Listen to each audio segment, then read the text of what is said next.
Welcome back, ladies and gentlemen. Yes, another Sunday is upon us already, and it's a very special Sunday indeed. Bill Bean is here with me. I am Kev Baker, and together we are in warrior mode. Faith, strength, and courage. And this is going to be a very, very special broadcast. I am elated. I'm beside myself, Mr. Bean, because today you have lined up one of the most unimaginably fantastic shows. How you doing, Bill? I'm doing great, brother, and I hope you and your family are as well. And we have to say hi to your mom, Pearl, and hope everything is great. Hi to everybody out there, and thank all of you for being with us again. The weeks are just going faster and faster, aren't they? Oh, Bill, I tell you what, it's a great time to be a commentator, especially during the apocalypse. And for anyone that is left in any doubt that we are in apocalyptic times, let me just start off today's show, and then we can get into what's going to be happening with this little tidbit I found yesterday. And I knew I'd have to get Bill's take on this because we've heard of the strange sounds around the world. The sky trumpets, some people say it's a sign of the times. Well, I want Bill and the rest of the audience, I'll get Bill in there in a little moment, to take a listen to this.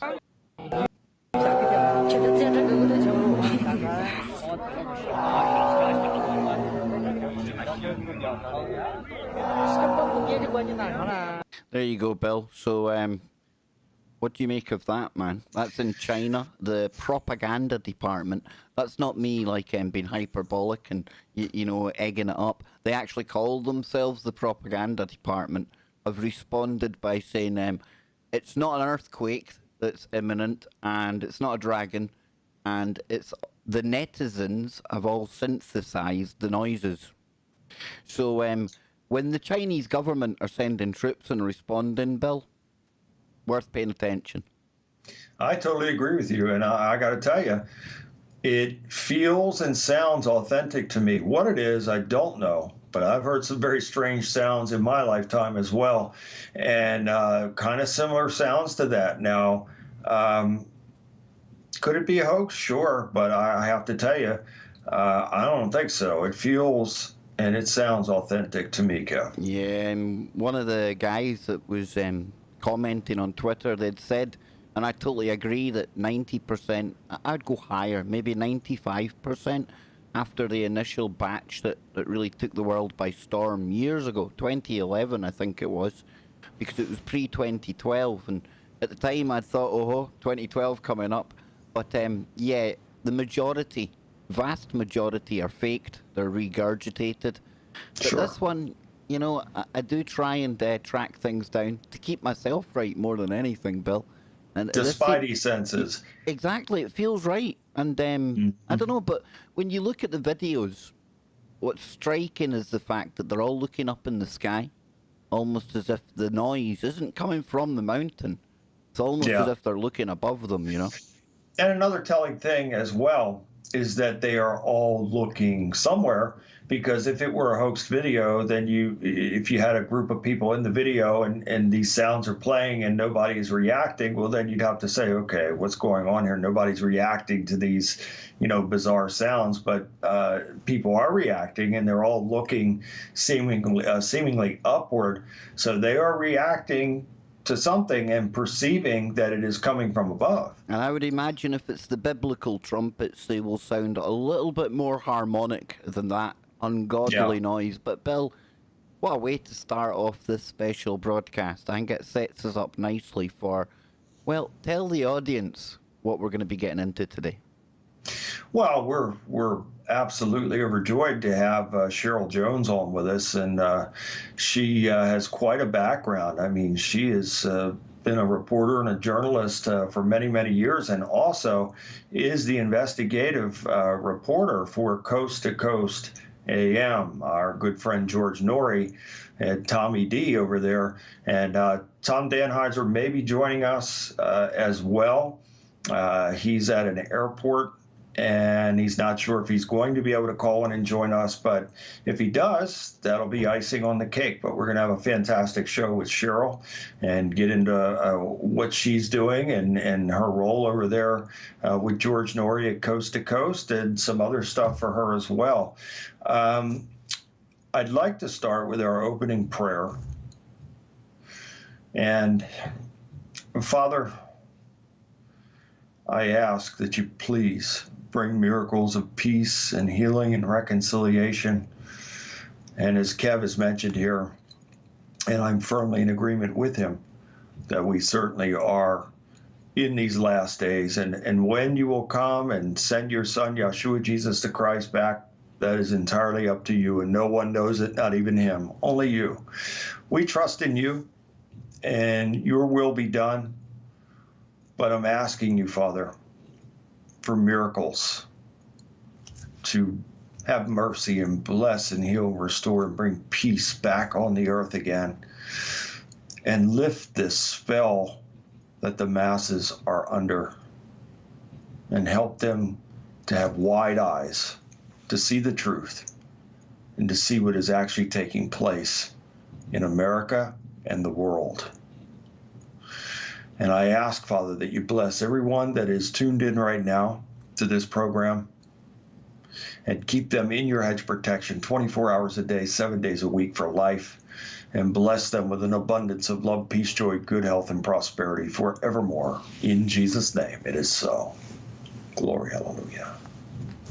Absolutely, brother. So then, it's been another crazy week, Bill. You sent me footage of what's going on in Baltimore. Yeah. You mentioned there in your prayer, the times that we're in right now. And I think the fact that it's so hard to narrow down and focus in on what is the truth on any topic right now, the deception, it's almost a fog in people's minds as well. It's all kind of adding to the chaos that's out there. And again, for me, I'm not saying it's the end of the world, but we're certainly in this time period, at this time that has been foretold for thousands of years, right? I'm in total agreement, and all the signs are here. And like I said in the prayer, we don't know when that day is, but I have to believe, based on what we are seeing and experiencing now, that the day is coming sooner than later. Yeah, it just feels like everything is picking up in intensity. I kind of laugh about 2020 being the real descent into clown world. But that's my way of coping with, what I'm seeing around me. And I'm watching images of people protesting. Yesterday I seen what looked like, no word of a lie, Bill, it looked like a marching army over in America. This is a very Stone worrying, Mountain, Georgia. brother. Yeah, this is, and again, now I want you to think about this. How is this possible? How is this possible that had to be at least 100 men there, and I saw some women there as well, but I saw some heavily armed men in that, whatever you want to call it, unit, or this collection of people who are asking for reparations, and they want to display power. And furthermore, they were challenging the white supremacist groups. They were challenging militias. They dared them to come and try and engage them in a firefight. Now, think about this. This is Stone Mountain, Georgia. This is a public place, so this is a park. This is where sort of like a much smaller version of Mount Rushmore, but it has a depiction in the side of the mountain, and it's a Civil War depiction. And so they want to bring that down, just like they do Mount Rushmore and everything else. But just think about this for a second. If I assembled a group of men and I walked into a public facility like that, we would be swarmed with SWAT and all these different agencies. This, we would be perceived as a real threat because we're armed to the teeth with AR-15s and whatever else they had. Yet they're nothing. They were allowed to do what they did, they were threatening people. I saw a video clip that they were challenging and threatening people. There was no law enforcement there. Nobody did anything. This is very troubling, Kevin. I'll tell you why. And people better get a hold of themselves soon. Because what this is leading to, and I don't want to see it, but I'm telling you right now, as surely as I'm saying it, this is going to lead to some type of race war. And people need to realize that this is not about race. This is about division. So the devil is at work here, dividing people on all fronts. And of course, now the spotlight is on racism, and this media, which again, there are some good people in the media, but boy, there are many that are not.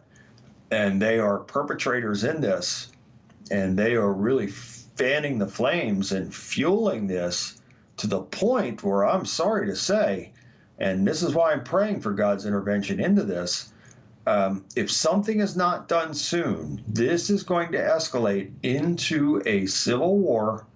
And I don't say this lightly because I see it coming, and I pray that God will put a stop to this before it happens. But people need to wake up and realize that it is not white against black. This is not a racial thing. This is a devil thing that is coming straight from his playbook to divide and conquer the masses. People really need to wake up, Kev. It's quite weird when you think about it, because not long ago we were talking about Charles Manson and Helter Skelter. I mean, he that's what he was. That was his big thing, right? Getting a race war order out of chaos with a race war, and this is where we are right now. This is so. If for those out there who think that you and I are madmen, especially me, by the way I talk about God and praise God endlessly, and that's authentic, and I will do so for the rest of my life as long as there's a breath in my body. Even those types of people should be taking pause now, saying, okay, what is this now? I mean, there is really something taking place here that is supernatural, in the sense that there is someone behind the scenes that is pitting everyone against another. Yeah, it's what I'm watching from outside, and again, I could be wrong, but it's just an observation. Right now we see, and I hate the left-right paradigm, but they manage to play us into the left and the right. So from their point of view, I'm looking at it from the controller's point of view. You got the left, you got the right, and we see the left. They're very vocal. Their voices are amplified on social media. That in itself helps to, I don't use this word lightly, but weaponize and radicalize people. And at the same time, I'm fair and I'm biased. Well, I'm unbiased, because I can tell you right now it's happening on the right as well. They might not be out in the streets as much. They might not be the ones doing the kind of shock troop kind of stuff that we're seeing. They might be soon, Kev. But exactly, we're coming up towards a very, very contentious election. Very, and I can see both sides being weaponized, and yes, I will say it, radicalized as well. A lot of talk about the internet radicalizing people in the past, Bill, usually of one particular faith, Islam. However, it can happen to anyone of any belief system, any group that you're following. And we're living in a time of mimetic warfare, something that we've learned about on the Kev Baker Show. We've gone over the documents. We see the hashtag wars that take place over on Twitter. We're living in a really weird world now, where the online craziness is spilling out into the real world, I agree. I totally agree with you. And again, I pray that God will have mercy and put a stop to this soon. He's going to, one way or the other, I can assure you of that. But boy, I wish he would raise somebody up, and just like throughout the Old Testament, just when things were at their worst, he would raise up a prophet and raise up a man of God that would come and become the leader, and then right everything, and everything would be restored. It just so happens, Bill, I have contender number one. Not the most likely contender in the world, but Kanye West. He's going to take over, and he's going to save America, right? Oh, dear God, help us all. So What the can you say choices, about this? you can't make it up. And No. and what's sad about this, Kev, and this makes perfect sense to me. And look, I'll say it like this, just like I put a challenge to President Trump a couple of weeks ago, I'll put a challenge to Kanye West as well. If you're a real and true Christian and you're really making God first in your life, why are you still doing the wicked things that you're doing? Why is your wife still taking her clothes off every chance she gets to, parade herself around? If you have made this conversion, and if you have, prove me wrong by your actions, not by your words. And furthermore, I see this as a very clever ploy because I'm certain that he has studied Trump. And so he figures, well, if he can do it, then I can do it. And if he goes around playing to the evangelicals and proclaiming to be a Christian, well, I can do it too. And so this makes sense to me now why all of a sudden he's had this conversion and he's going around before the virus came. He was going to Osteen, which he got paid, I think, $384,000 to make that appearance in Joel Osteen's church, and all these other places, and having his own church services and all this kind of stuff. It makes perfect sense to me now because if you are going to follow that pattern, and in his mind, if he's thinking, well, hey, it worked for Trump, it could work for me too if I, proclaim these things. Now, look, do I wish that he's had a real conversion in his life? Absolutely. And if he has, I'd shake his hand, pat him on the back, well done. But Jesus said, you'll know them by their fruits. And I'm still seeing rotten fruit from Kanye and his wife and that gang. So until I see different fruit, I don't believe it for 1 second. But I hope he proves me wrong. But anyway, this is where we are now, Kev, that people who are these so-called stars and have these large followings of people, and it worked for Donald Trump, and I guess he thinks it's going to work for him too, that he could step out of the entertainment and then into this political arena. And why not? He's taking a shot and he can throw everything against the wall to see if something sticks. And boy, oh boy, I think it would be absolutely disastrous of epic proportions. And of course, I would say the same thing about a Joe Biden presidency as well. And so there's really no good choices now, I'm sorry to say. And this is why I pray that God will intervene in this whole mess very soon. I don't think it's any coincidence that we are where we are right now. And you're right, I agree with you.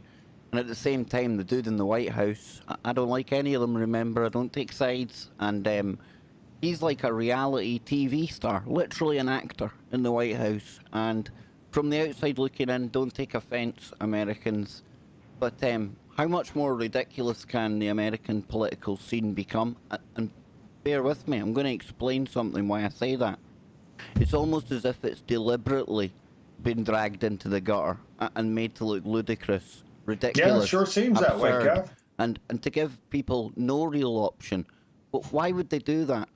Because remember, we're talking about a change of an age, and as much as people might like it or dislike it, America is that focal superpower that we all look at, and to crush them and to take them and rip apart what was America. And remember, the left that are out in the streets, they want no border, no wall, no USA at all.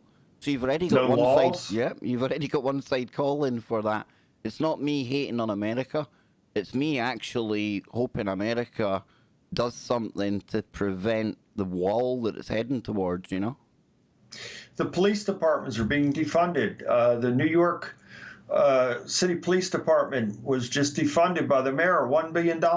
Then what happens? You get the blue hats eventually coming in. The UN. Oh, I think we've heard that in every New World Order conspiracy there's ever been. And remember, folks, some conspiracy theories are real.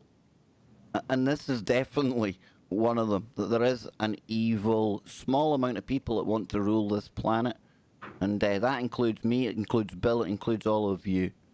And even the ones that might even be your Kanye Wests and all the ones with money, they view them as useless and as worthless as the rest of us. They really, really do. Because for me, they're almost like a subspecies of human because they can't be like us, Bill. They're beyond psychopaths. Yeah. They're beyond parasites. I don't know what you call that. And you want to That talk about really, slavery? These are slaves to their masters. These people are very wealthy and very powerful slaves. That's who they are. And they are sold out 100%. And they are answering to these masters, these underlings, their overlords that are the underlings of the devil. Make no mistake about it. So this is where slavery is alive and well in these types of circles and with these types of people. So, Bill, with all that said, let's start to shift gears, shall we? And we're going to get ready for the introduction. I'm going to call up Cheryll in a few moments. But, Bill, you spoke to Cheryll recently, right? So, Yeah. what was that like? It was fantastic, Kev. It really went well. I was, as you know, I go on Coast to Coast quite frequently. And I received a message from Tom Danheiser, who's the executive producer of Coast to Coast, a good friend of mine. He sent me a message saying that George wanted me to come back on the show, but this time he wanted the investigative reporter, Cheryll Jones, to interview me. And so he and Cheryll could then have a dialogue. So it was a pre-recorded interview. It was fantastic, and she was fantastic. Very, very intelligent woman, and obviously has been around the news scene for many, many years. So her and George were great together, and really enjoyed it. So that's what motivated me to ask her to come on so we could interview her, and then hopefully, again, Tommy D will join us, and I'm hoping eventually George himself will join us. Yeah, absolutely. Just a little bit of Cheryl's bio before I actually do the phone call. But she's been at CNN. She worked as an anchor, a meteorologist. She does on-camera live and tape productions, voiceovers, TV anchor, TV host, conference host, breaking news, journalism, media relations, and of course, she is the investigative reporter for Coast to Coast and George Norrie. And in just a moment, we are going to be joined by her. So, Bill, I'm actually going to make you disappear from the screen right now. You're still with me. The reason being, I don't want the phone number to go out on the actual YouTube, you know. So, 2 seconds here, and I will. I'm like the George Orwell. Look, there he goes. I know. You know, I wouldn't dare kick you off your own show, Bill. That's all right. We got to take certain safety precautions and measures, and in this day and age, exactly, brother. Now wait till I get this here, and find this number. Yes, we'll get there, folks. We'll get there. Don't panic. Here we go. Yeah, I'm really looking forward to this one, Bill. This is gonna be huge for Warrior Mode. It's a big moment. I agree. It really is. I totally agree, and I think it'll be fantastic. And then we have some more fantastic interviews coming up beyond this one. Oh, you hear those magic noises there? That's a good sign. I almost said the number out there, Bill. Could you believe that? That'd have been a disaster, wouldn't it? You wouldn't dare. Oh. Okay, here we go. The magic of radio.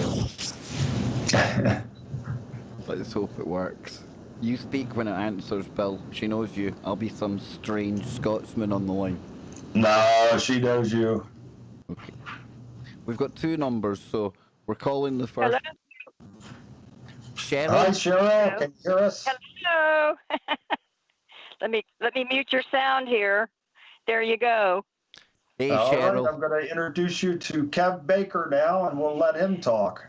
Yes, first let me check with you. Is this audio going to be okay, or do we need to go to the alternate line? Oh, you sound absolutely perfect, Cheryll, and it's a great honour to talk to you, and very, very honoured to have you on the show. Really looking forward to hearing about your career and all the stuff that we're going to get into today. So first and foremost, thank you for joining me and Bill on Warrior Mode. Absolutely. Well, thank you for having me. It's a pleasure to be here with you, and of course, Bill as well, because we've been around the block already. For sure. And I was just telling Kev about that, how great that was. And I think really we could start there with, I'm still just so impressed how that interview went. And then the dialogue with George and you afterward, I thought it was fantastic. Why, thank you. I think Bill and George deserve all the credit. I'm just I'm just a conduit, a messenger, but it was such a wonderful interview. We don't have a lot of time on the show, of course, but in the amount of time that we had, we packed it in, didn't we, Bill? It's amazing, yeah, and it all worked out. And we had some great help as well from your producer that did an awesome job also. So, I mean, the whole thing was a blessing. It was wonderful. Yes, it was wonderful to go over the Bean family story. I was so enthralled, and the fact that Bill and his family went through so much, and of course his mother it was just so incredible what she had to endure, and I learned so much as we went along. But I really learned one surprising thing that I had not thought of before that Bill brought out in that interview, and that was that someone can be the target of more than one source of demonic attacks at the same time. And so he brought into the interview all of those things, the hereditary factor perhaps through his mother, the demonic entity itself, as well as the house and the area. So it was really enlightening, and we had so much response from our listeners, all thanks to Bill and George and Tom. Now, Bill, she's selfless, Kev, but we know the truth there. She did an outstanding job. So go ahead, Kev. I'm sorry. No, well, thank you. I was just going to ask you, Bill, where could people go if they didn't catch that show? Where would they be able to hear that full interview? Cheryl, would you like to tell them? Yes, absolutely. Of course, it's free the night of broadcast, and some of the affiliate stations do carry the night after a replay, and I don't have that list, but any time within 5 years of an interview on Coast Insiders can go there and listen without commercials, and it's a wonderful, wonderful opportunity, and it's about 15 cents a day, I think. So they can access any interview at any time, anywhere, and any place. And I think that's such an incredible opportunity that Coast is offering to anyone who's interested. And of course, Bill Bean's interview with me and past interviews with George are right there as well. Well, Cheryl, I must admit that it was Coast to Coast that really got me into the whole idea of maybe starting a show at one point, because when you hear about people waking up, and that certainly happened to me, and I had this thirst for information.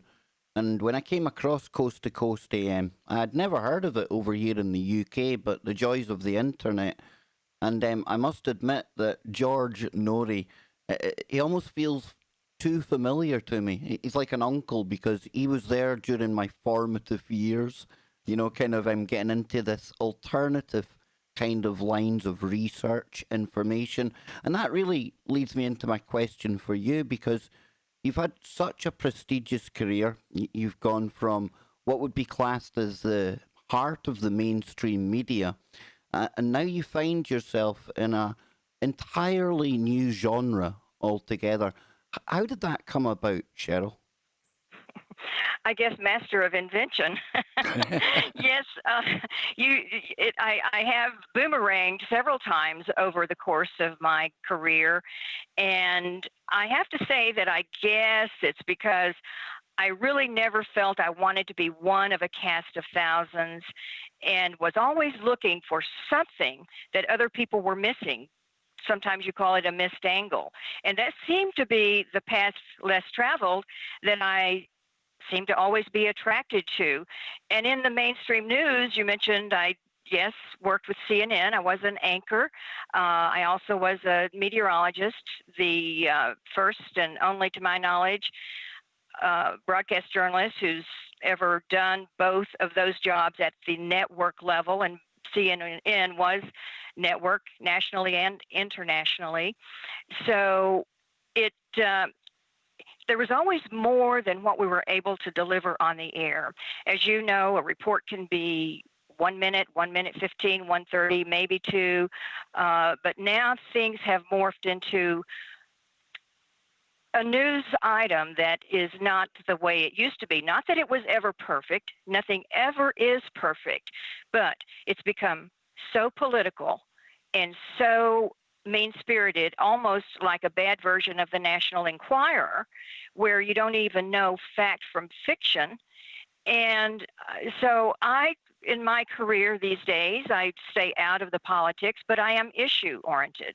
I do care deeply about the issues and what's happening, but I stay out of the politics because I really don't think the person involved, the personality, is really what we should be concerned about. In my view, I do believe it's what's happening in our country and who is best intentioned to help us through what we're going through and what may happen and what we have no idea, could happen in the future.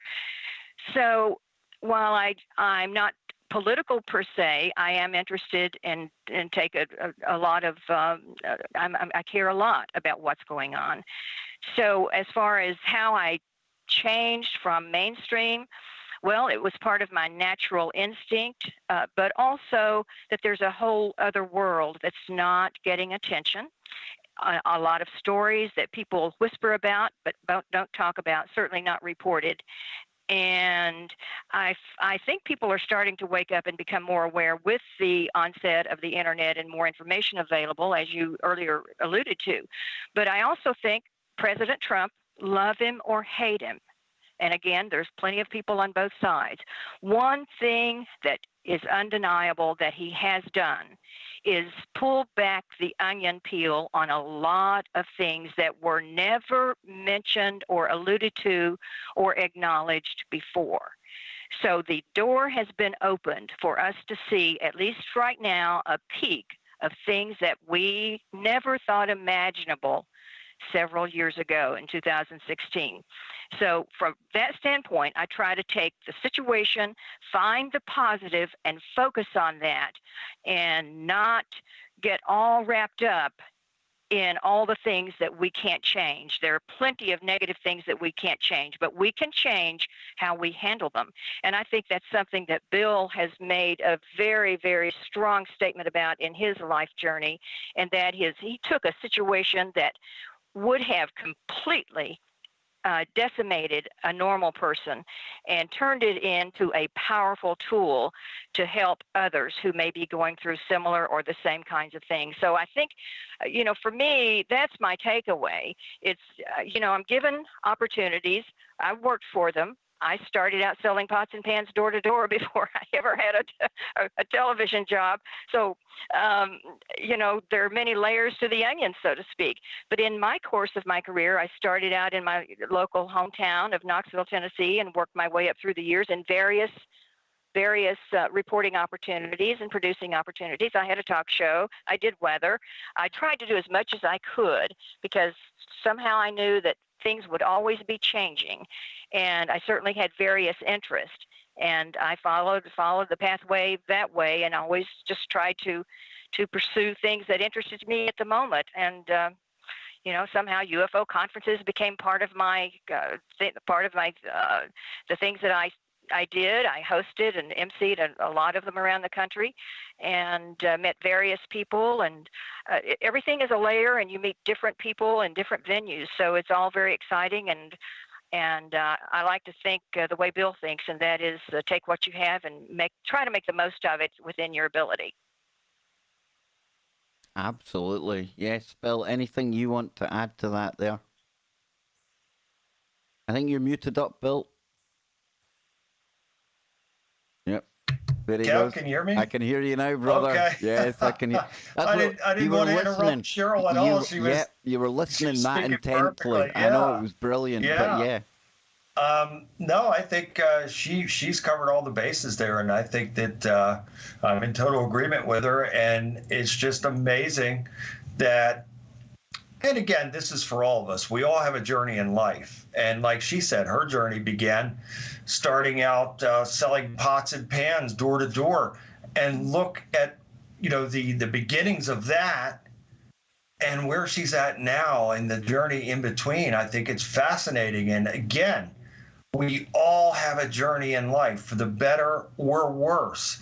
And I've said many, many times, and it's worth repeating, that I couldn't be where I'm at right now and helping other people had I not been there to suffer. So it all seems to come full circle in some way, shape, or form. Absolutely. And Cheryl, I suppose really you kind of answered my next question for me, because I was going to ask you how on earth's name you came into contact with George Norrie. How did all that come about? It's amazing, and it's one you might not believe, but it's true. When I was working in Kansas City a number of years ago, let's just say I was 3 at the time, at the beginning of, not the beginning, but the second leg of my career. I started from Knoxville, then I moved to Kansas City, and at the end of my contract there, he was a news director in another market and contacted me with a possible job opportunity. And of course, who knew what the future would hold for either one of us?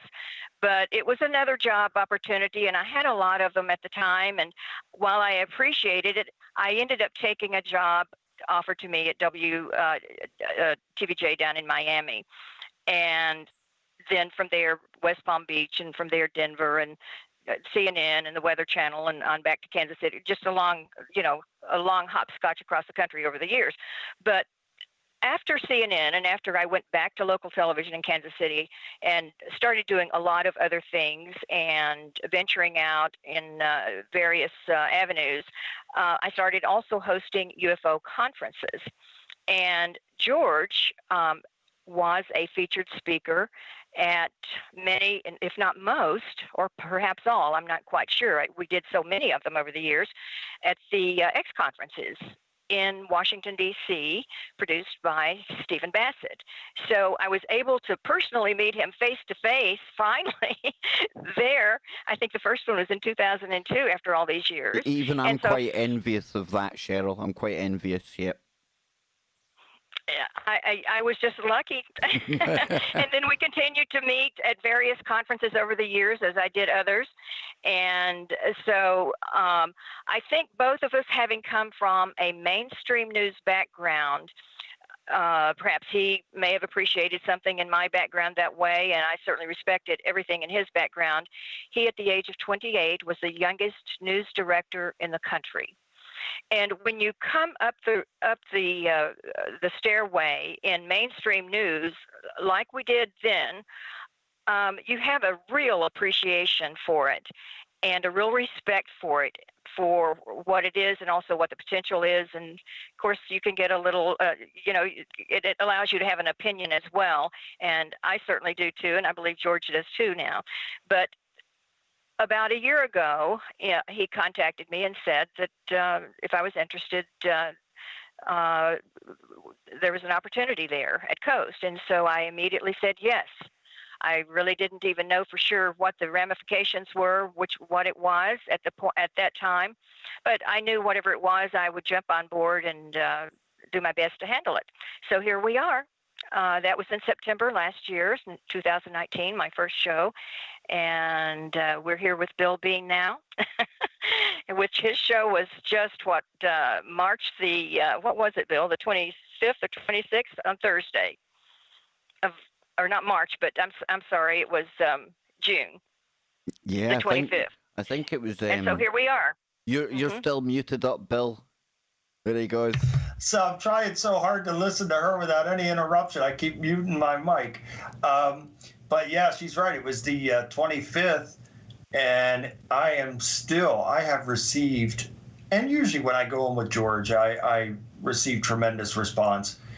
But here we are now, July 5th, and I am still receiving tremendous response from that show. So people really loved it. Something resonated with them, and I thought, again, Kev, I thought it was so great that it was a pre-tape, and usually I don't do pre-tapes. Most of the interviews I do are live, but I'm glad this one was a pre-tape because George and Cheryl were able to talk and have like this back and forth dialogue and kind of analyze what was said and how it went. And I really, really enjoyed that. Now, Cheryl, the first time I interviewed Bill, he made an instant impact on me. I don't want to give him too big a head here, but I would imagine when you spoke to him, just listening to you talking to Bill, I'm guessing here, but I would say he had a similar effect on you, right? Oh, absolutely. It was just spellbinding to hear his stories, to learn about what he had been through, what the Bean family had been through, all of the experiences with the orbs, things that I had never really envisioned. And it was really amazing. And again, my key takeaway is how someone like Bill can live through that for so many years and turn out the way he has turned out. He took what he had and he has made the most of it. And, that's just the best.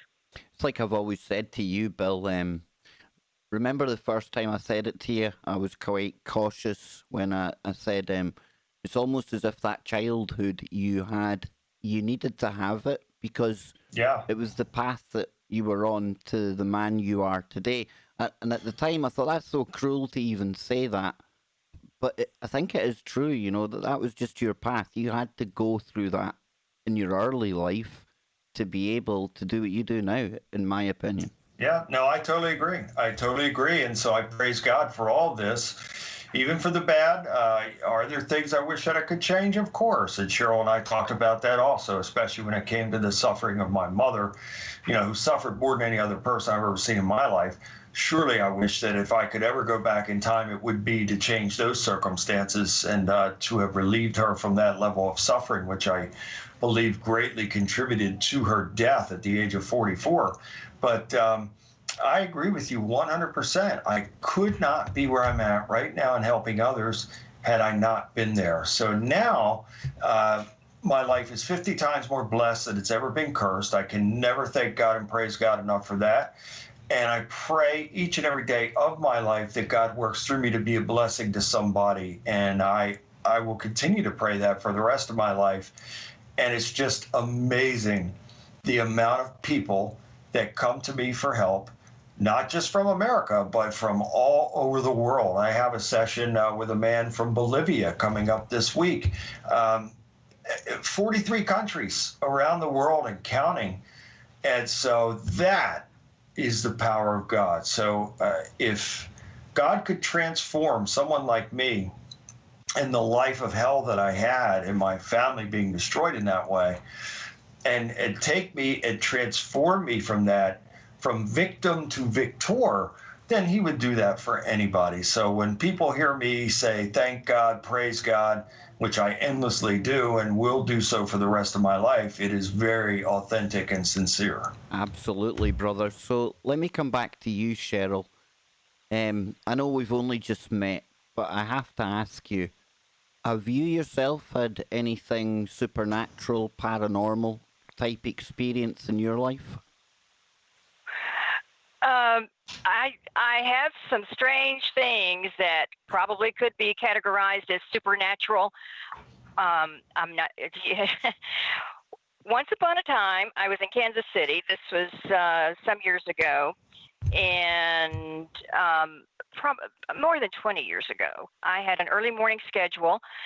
My alarm was always set for 2:30, and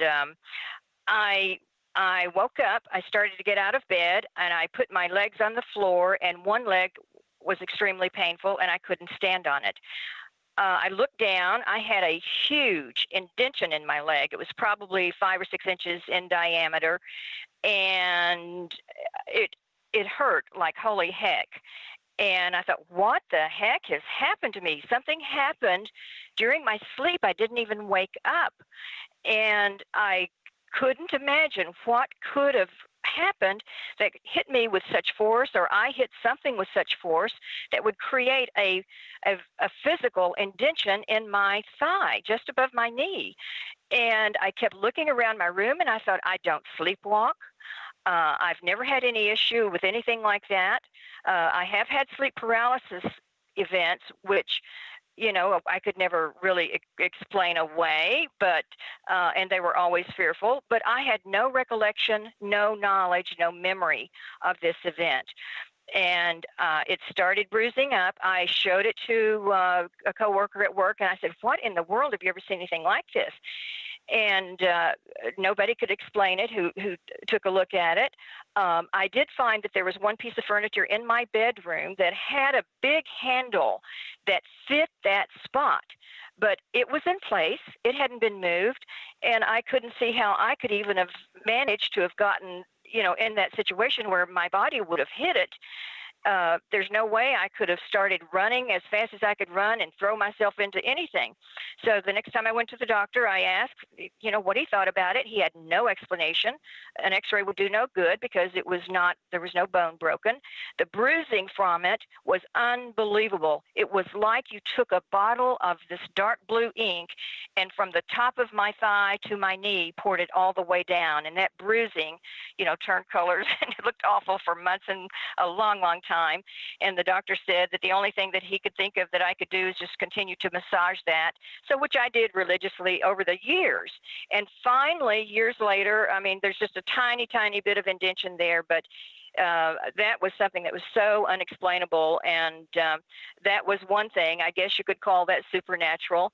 I didn't think until some years later that possibly that might have been a demonic attack. But on a lighter note, I recently did have a situation where I had a near car accident that possibly might have even had angelic intervention. But I was in the middle lane, one of the turn lanes, in an area where there's a blind hill shortly ahead. And suddenly, out of nowhere, over that blind hill, came two flying SUV state troopers with their lights on and just going 80, 90 miles an hour, maybe even more, I don't know. Neither of us had room on either side to get in the lane that we intended to be in, but there were two of them. We were feet within each other when all of a sudden they were in their proper lane. I mean, I was frozen in place. There was no time for me to do anything. To me, I thought, you know, in the next blink of an eye, this is going to be a major head-on crash. But they were over in their right-hand lane. I don't know how it happened, but that was a close call for me recently. And whether that was divine intervention and angelic intervention, Sure someone sounds like was watching out. Someone was watching out for me, and I guess I have more things to accomplish before I leave this earth. Well, that Praise definitely, God. yeah, that definitely sounds. That's one of the better paranormal stories that we touch on, Bill. We tend to concentrate on the type of story that Cheryll shared there first, and I'll ask you, Bill. I mean, that bruising, that story that Cheryl told us. Yeah. You've dealt with a lot of cases. Anything ring a bell for you?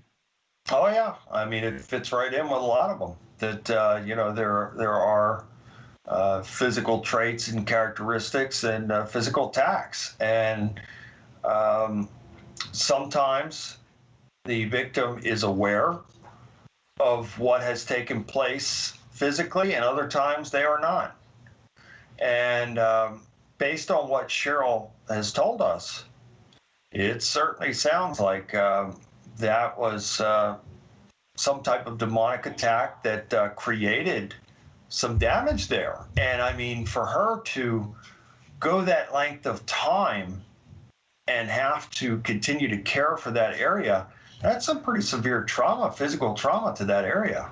Absolutely, and I would imagine if there has been anything negative around anyone at any point, that would bring with it the potential for positive too, and in this case, the angelic intervention kind Praise of stuff God that for we that. heard of there. Yes. But you know, Cheryl, I'll come back to you, and you mentioned the UFO conferences. I found going to the one in Glasgow. It was such a unique experience, and I felt all of a sudden part of a group. Sometimes it feels lonely looking into some of these topics, but your experiences there, and I need to ask you as well: have you yourself ever seen an alien, a UFO, and what's your thoughts on that kind of topic? Do you think they're out there? I do believe that we have such a huge, massive universe and galaxy that I don't think we're alone. And I personally have not experienced seeing an alien, but I have seen craft in the sky that are unexplainable, that make the 90-degree turns, that disappear instantly, that cannot be explained from anything that we know. Now, what they are, they're unidentified. That's all that we can actually say. And of course, now with what's happening with more information coming out after the 2017 article in the New York Times saying that the Pentagon does have did have the secret research program investigating UFOs, and of course, most people have been keeping up with what's been going on with that, and through the History Channel, and with the news items that are constantly coming out about the Navy and this and that. So, and the To the Stars Academy. So, yes, I think it's an evolving situation. Some people say that we are already into disclosure. I interviewed Jan Harzan, the director of MUFON, the executive director, in March, actually in March. And he really nailed it, I think, in terms of what most people may be thinking but had not actually verbalized, and that is, he says that he feels we've already had some level of disclosure with that article. That was the watershed moment, because that acknowledged that our government, yes, is taking it seriously, that yes, they don't know what the identity of all of these craft are. And so that's really and I agree. I think that's a major step in disclosure. We don't have all the answers. Will we ever have all the answers? Who knows? But the aliens and UFOs, if they're so intelligent as we think they are, far beyond us, are not going to come at our leisure or at our request or by signing petitions or by demanding. But we can continue to get as much information as we can, hopefully, and try to put the pieces together. And let's hope that it all ends up, well. I know Bill and I have talked about this whole thing of evil and good, and it seems that in every plane there is that going on. And so we just don't know. We don't know what we don't know. And anyone who says that they do know, I would like to know how they do, because it's never really been thoroughly revealed with solid evidence. And Bill, you're one of the first people I had on the show that was really coming from the Christian mindset. And you were talking about UFOs, you were talking about cryptids. And for me, this was kind of new, because I'd always, anytime I'd had a conversation before that, and it's not to criticize anyone, but usually if you talked about aliens, it would go into, well, they're all demons. But you point out the fact that these things are mentioned in the Bible many times. Many times. There's 70 scriptures in the Bible that talk about UFOs as a cloud and flying tabernacles and scrolls and rolls and pillars of a cloud and on and on and on. Many accounts in the Bible. So I'm firmly convinced, and I talked about this in our book Stranger Than Fiction, which I'll begin work on Stranger Than Fiction 2 very soon, which Kev will be a part of again, and others. But I'm firmly convinced, based on historical evidence and scriptures from the Bible, that our glorious God who created everything, Yahweh, his name's listed 6,823 times in the Bible, replaced with the title of Lords, where we see Lord in caps, it should say Yahweh. I believe, for whatever reasons, he has had his heavenly host to traverse the heavens, which means skies, in flying craft. And if that's true, then I believe also that when Satan and a third of the angels were cast out of heaven, the B'nai Elohim, the sons of God, when they were cast out, I believe that they came down in those flying craft. Satan, Hasatan, the devil, Lucifer, whatever you want to call him, and I do not believe that Lucifer and Satan are one and the same, but they are of the same ilk. I believe that Satan was privy to much wisdom and knowledge in heaven because he was very favored by Yahweh. And so he knew some of the secrets of God. And so he took some of that knowledge and technology with him. So when Yahweh cast him out, a third of the angels, in my opinion, they came down in those flying craft. They took human women, created a hybrid offspring of giants called the Nephilim. And I believe that the Nephilim went into the forest and the fields and had unnatural sex acts with the beast of the fields, apes and bears and dogs and wolves or whatever else. And this, in turn, created the Bigfoot Sasquatch creatures, who are, in my opinion, every bit as much supernatural as they are physical. And so I think, and I firmly believe, that all of these things are connected, and there is so much more to the story than we know or understand. I don't pretend to know it all. I praise God and bless God, praise God and thank God for blessing me with the wisdom and knowledge and the helping me to have the drive and the commitment to studies to try and understand some of these things. But I don't pretend to know it all. And from what I do think that I know, there's certainly a lot more to the story, and perhaps Yahweh has created life elsewhere out there in the vastness of everything. Now, is the earth flat? It very well may be. Is there a dome on it? It could be. I don't know that for sure, and I can't say that for sure, and I wouldn't say that for sure.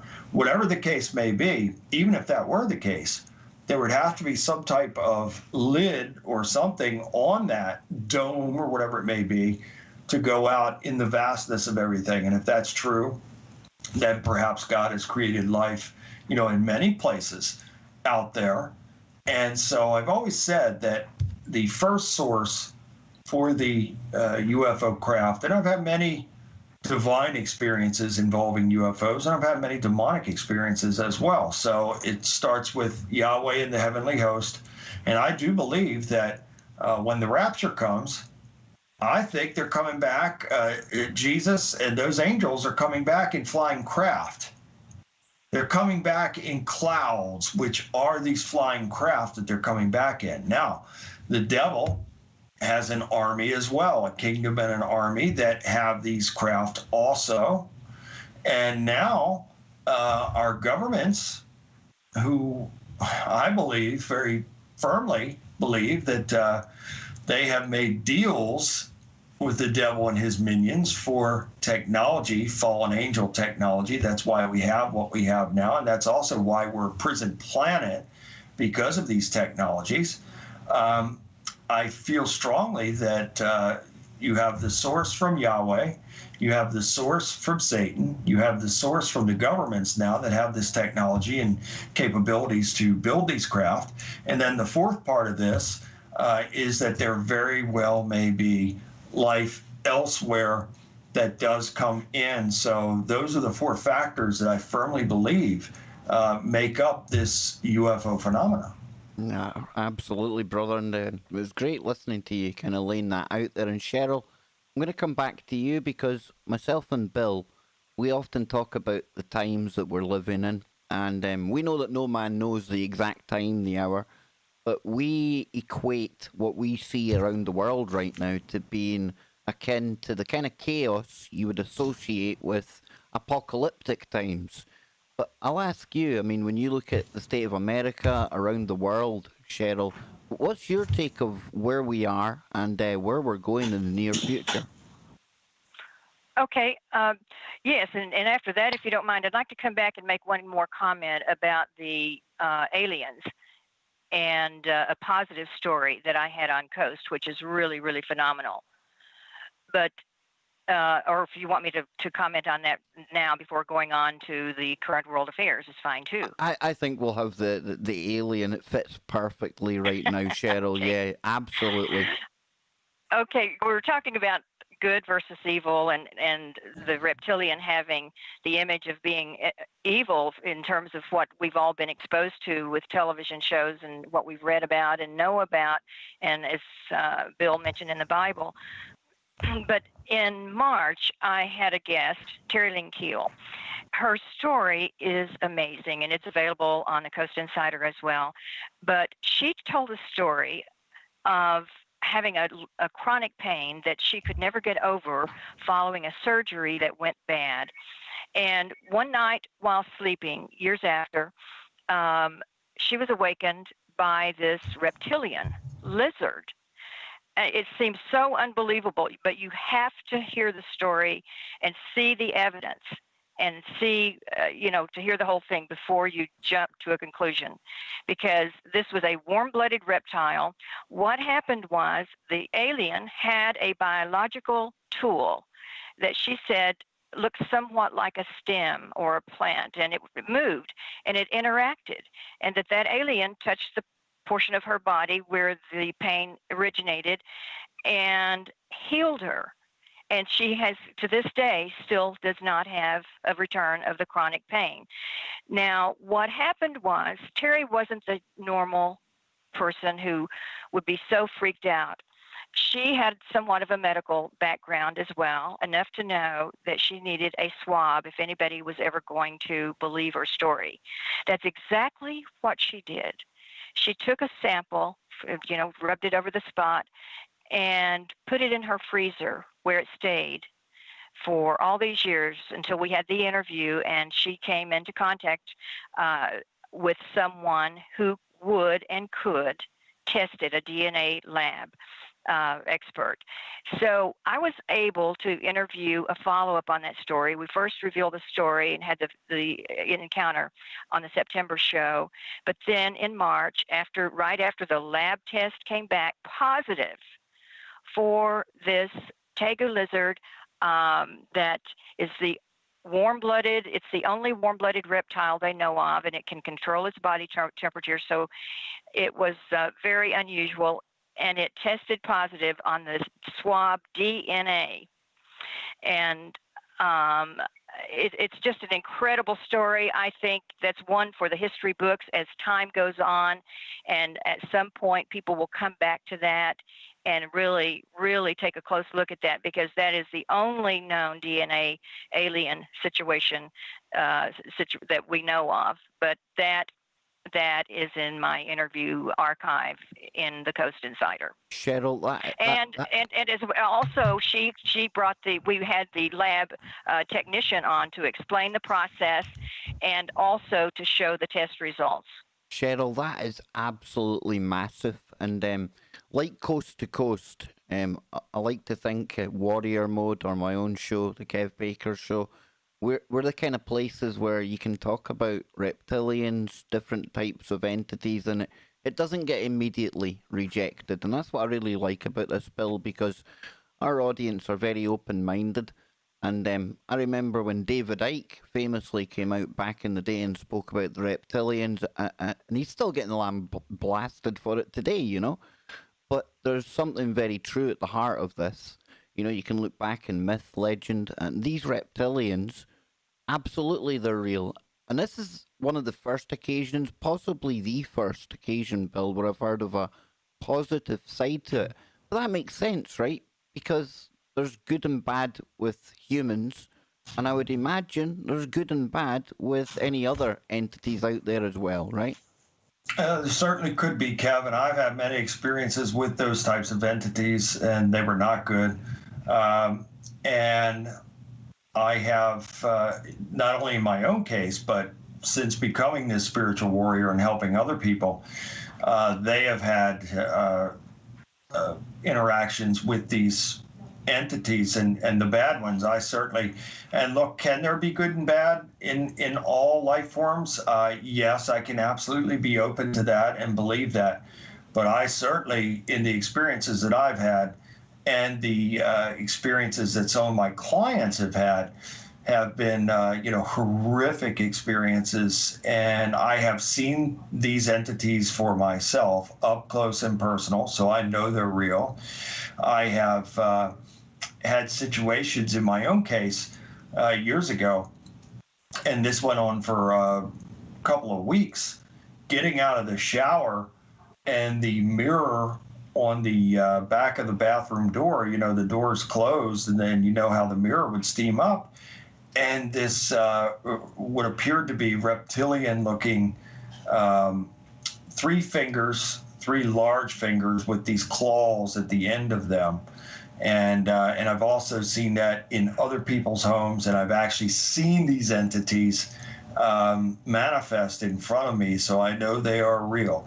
So yes, it's wonderful to hear that something positive took place in a situation like that. And yes, if that's the case, then perhaps it is very much like humans in the sense that there is good and bad in these different types of life forms. So, Cheryl, before we get to the state of the world, I mean, I want to ask you now, that like you say, that could be historic, that show that you done, given time.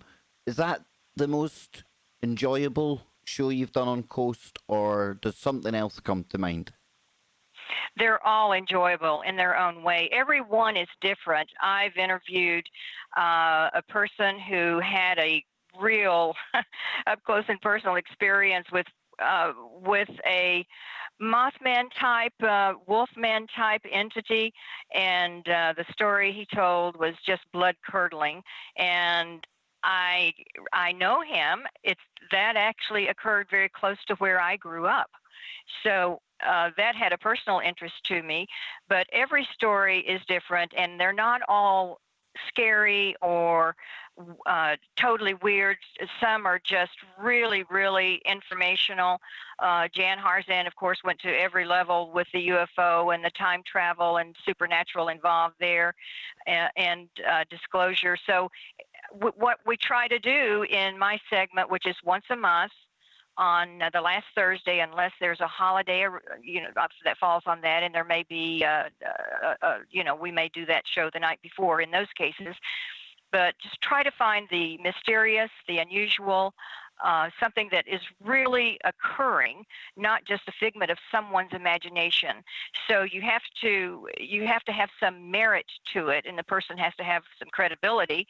And it's just incredible, the number of things and stories that are out there. You couldn't possibly cover them all that would fit into that category, but we cover things that aren't covered on mainstream news. It's the missed angle, what's behind the curtain, and what's really happening that you'll never hear about, except perhaps sometimes in whispers or in alternative news. And I will say that alternative news, and I've said this for years and years, and now it's finally really coming to be, that so many times alternative news sources are the ones that really, really, really break the original story.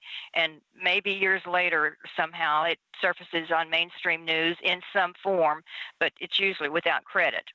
And the censoring is one big issue that I think we probably don't have time to talk about, but that is the one thing that is so dangerous to us. It's really important that we fight for our freedoms to hang on to all of the liberties that we have, so that we can make our own choices and not have other people decide for us what we see, hear, and are able to experience in this time and age. We're guaranteed those freedoms in our Constitution.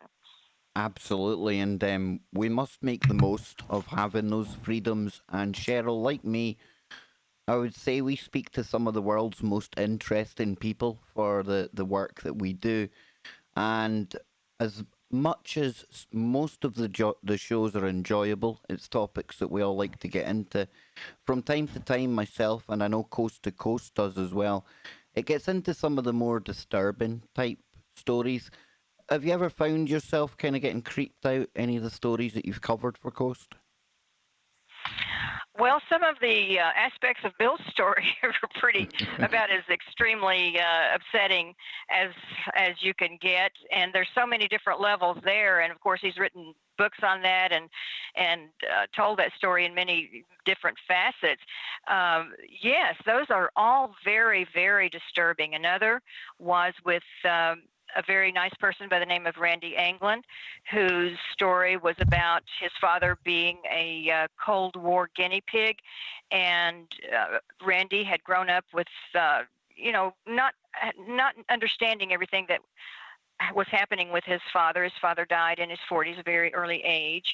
But Randy had been on a 25-year mission to put the pieces together to try to figure out what had happened. And he even went so far, I mean, he's contacted politicians, and he never could get to base one. He did manage to put records together from the records building in St. Louis that burned many years ago. Some of the few surviving records happened to be of his father's, but in all the years he managed, he kept working. He had records from here and there, and he put together the pieces of a pretty solid case that his father was a Cold War guinea pig and went through some horrendous things with radiation experiments and all kinds of things, also at Wright-Patterson. So those stories are in our history, and we can never go forward and make sure these kinds of things don't happen again if we are not aware of them.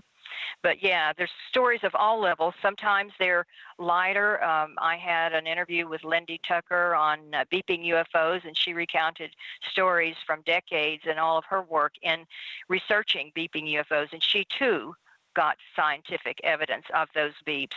So what we try to do is not just have a regular UFO story. I try to find the very unusual, something that you're not going to find elsewhere, and that ends up on Coast to Coast with Conversations with Cheryl. Bill, I'm telling you, you told me that when we had Cheryl on, I was going to fall in love because it's all the kind of topics that I like to get into. But I had no idea that this is off the charts good, Bill. I'll come to you because I've been hogging the airtime here. You put this together, this so is I'll come perfect. to you, It's man. going perfect. I couldn't be more pleased with it, and I knew it was going to be great. And it's exactly that. So again, it's another win-win. So I think we're all weaving into this perfectly.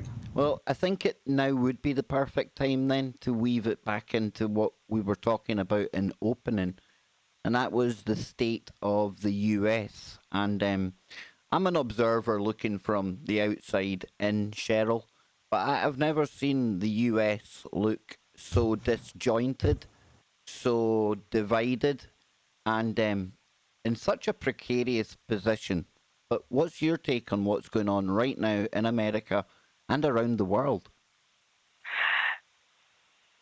I have to agree with you. I think it's time to wake up and pay attention to who we vote for, and that includes city council members, mayors, governors, and sheriffs, because some of these have become drunk with their power, and they have become just power-hungry tyrants and are trying to institute mandates that they say has science behind it, but yet the science is not clear. There are so many experts, doctors, scientists, and so on, who come forth with other opinions. And I think that there is no exception to the United States Constitution when it comes to the right of peaceful assembly. I don't believe that rioters, looters, or mobs who threaten people and homes and property are peaceful. And I don't believe people who enable them to do that are well-intentioned. And they're actually assisting, aiding, and abetting in commission of a crime. Yes. And these things are not legal. So when people want to assemble in churches, weddings, political rallies, or even attend a ball game, We as Americans, no matter who we want to vote for, take that out of the question. We have a right to decide for ourselves and think about what we're seeing now in the climax of the battle. I think it's a battle between good and evil. And the evil has been working for decades in planning. What we're seeing now, Kev and Bill, I do not believe is organic of the moment. I believe it's been decades in planning by those waiting and ready for the right opportunity to pounce upon America from every angle. And I don't believe it's over. I think that we have the power to keep waking up people and wake up ourselves and learn more. And there's a thing I mentioned, sheriffs. That's something that's just not been in the news. The constitutional sheriffs. When a sheriff or police officer takes the oath of duty, they swear to uphold and protect our constitutional rights. That's the right of free speech and the right to assemble peacefully. So I think we need to all take a history lesson and learn as much as we can about the Bill of Rights and the purpose of government, why we need sheriffs, presidents, governors, and legislators to protect us, to protect our liberty and our civil rights. And I think that's what we've got to do. I think we have a big job in front of us. But I think now, for many of us, our eyes are wide open. We know a lot more than what the mainstream news will ever tell us. They like to do the Monday morning quarterbacking, but it's up to us to get in front of it.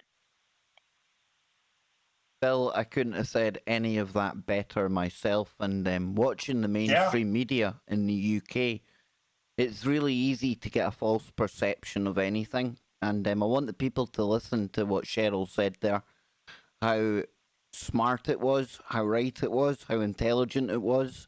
And then compare that to the people that they roll on to, in my case, the UK media, to talk about the current state of America. They go for the most whacked out kind of people out there just to make things look even worse than they are. Very rarely, Bill, do you get to hear a voice of reason that's talking sense and logical thinking, you know, the right steps to do it. I'm in total agreement. I'm in total agreement with you and total agreement with Cheryl. And so, Kev, in our world today, it's all about the drama. It's all about the ratings. It's all about, you know, making and getting or embellishing the worst story so you can have everybody tuning in, because this is what the devil has done. He has led the world away from God and away from the example that Jesus set, in that Jesus was selfless. Jesus would do anything for anyone, and he would put himself last. He would even wash people's feet, because he was setting an example of being selfless, that we should want to do and want to help one another. Well, the devil has taken that and spun it around. He mimics everything that God does, and he puts a vulgar twist on it. And so in his twist, he doesn't care if you believe in him or not. He wants you to believe in you. He wants you to be puffed up. He wants you to be ego-driven. He wants you to be fierce in that whatever it is that you want, you should have. And that would be based on emotion. It would be based on a spur-of-the-moment type of thought. And so he wants us to be guided by our emotions and our hearts, and that's wrong. We always need to be guided by rational thought, and we have to stop and think about things before we make a decision to do something. Well, again, the devil very cleverly has tricked the masses into having this mindset that it's all about me, and I don't care about God or heaven, because I've got it all now. I'm going to have it all now, and I'm going to live forever.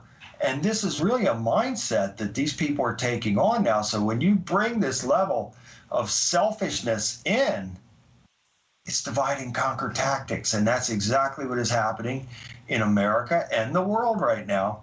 This level of selfishness and rebellion against God has brought this type of situation to where the people are further dividing by the day. And furthermore, I feel that we are being led to something. And in my opinion, what we're being led to is accepting the mark of the beast. And it will be through these, the V word stuff here, you get taken off. I don't want to get Kev in trouble for saying these things. Or, the chip. These two are going to work hand in hand. And the masses, I'm sorry to say, unless something drastic changes very quickly, there's going to be millions of people that are going to line up to take this, and they're going to think that people like us are crazy people and haters, and don't listen to that person. I'm going to do this because A, because I can do it, and B, because it's going to make me a superhuman type of being, because that's the way they'll market this anyway, is that if you take, certainly when it comes time for the chip, which again is the final mark of the beast in my estimation and opinion, when people take that, they're going to be sold a bill of goods that they can be like The Rock and Vin Diesel in these movies and be superhuman, and because now you'll be a part of the beast system, the computer system. So this is all right around the corner, and it's coming sooner than later. So I'm praying for a great awakening in America and the world. And what will bring about this awakening, I feel, would be for each and every person to take a long look in the mirror and say, okay, what am I doing here? How can I change my life for the better? How can I be better? How can I help someone? And if we got back to that selfless type of mentality, things would start to change. And then furthermore, God would intervene and help us and heal us and cool his anger towards us and help us to move forward as a people of planet Earth.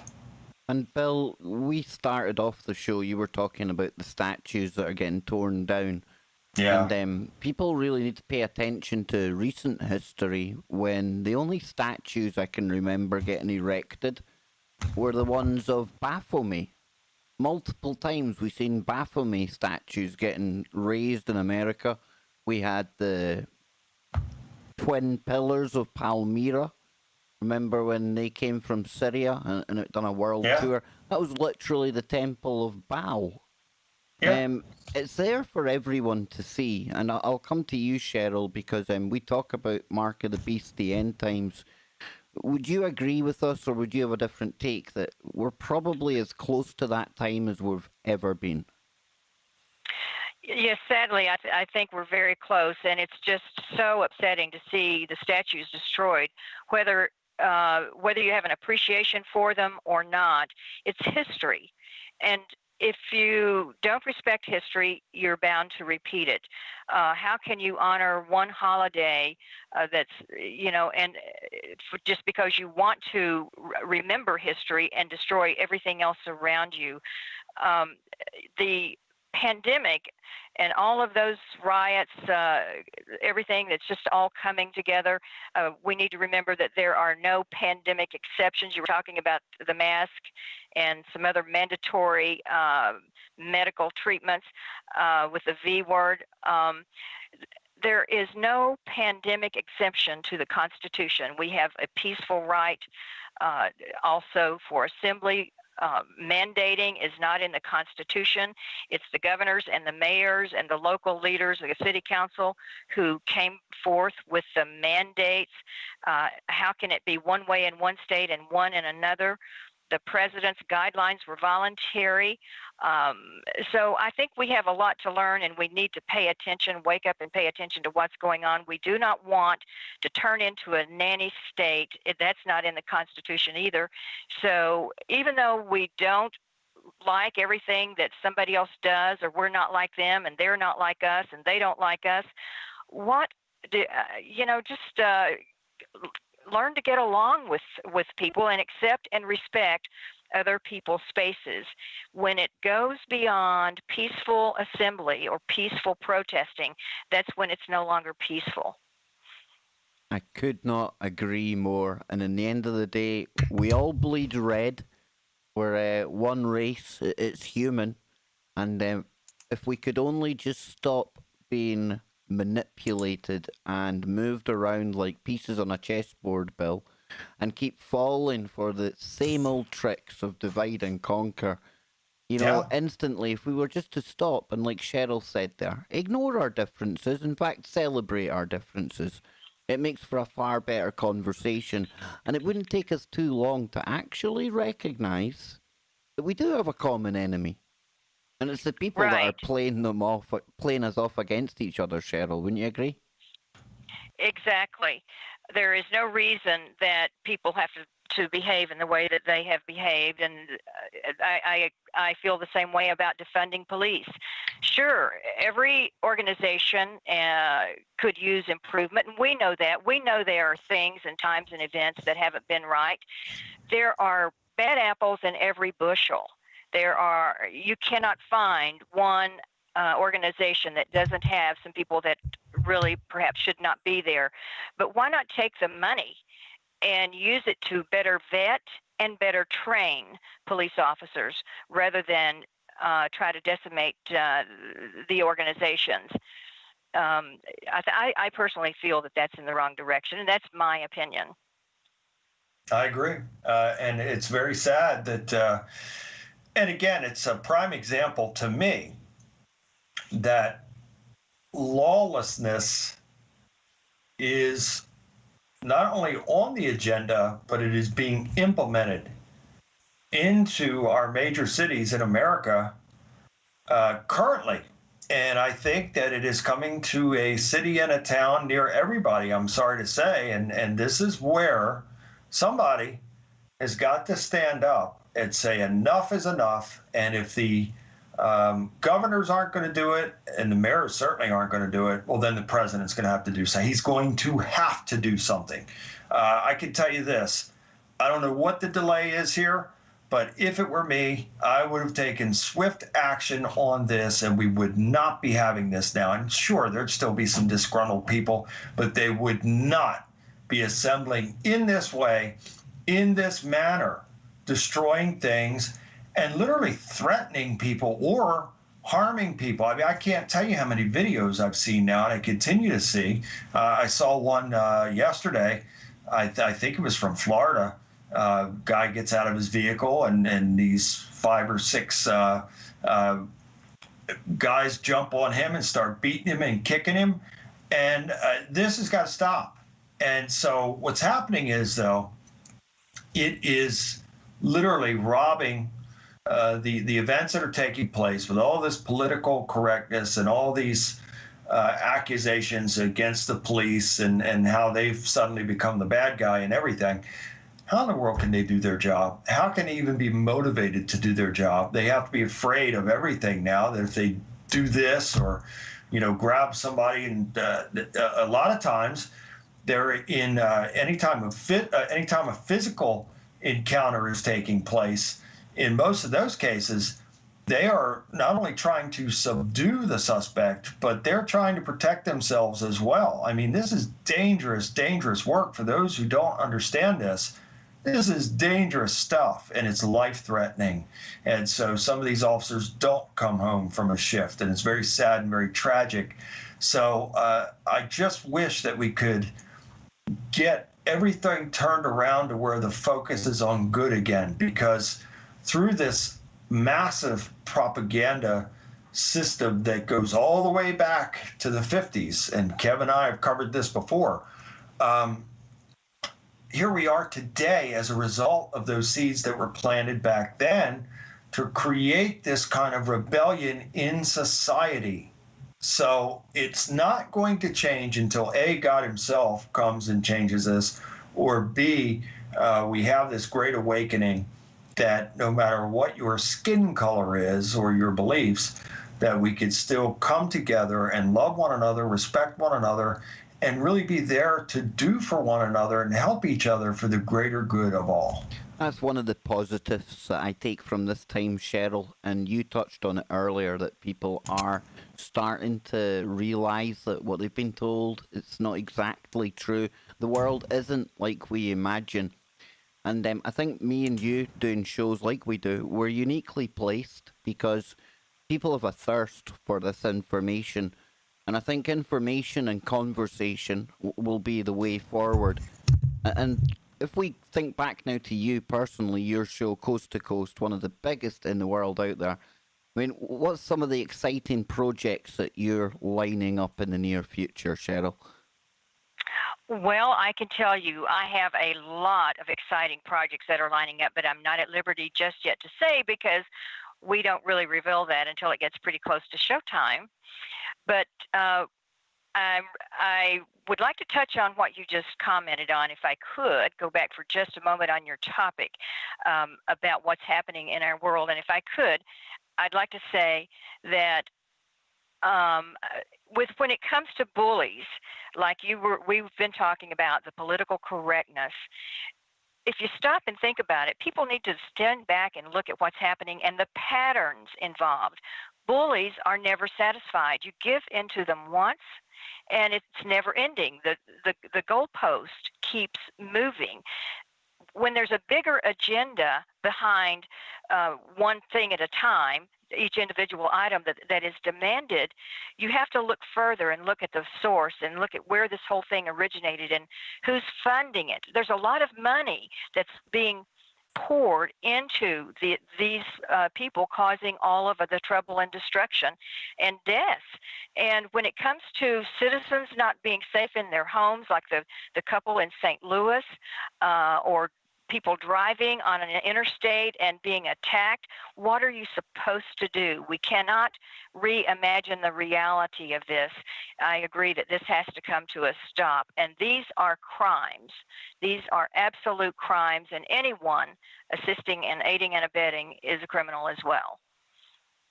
Couldn't agree more with that. And I was saying to you, Bill, the fact that we see so many of these videos, crimes being committed on both sides, but mainly you're seeing them from the left against the right.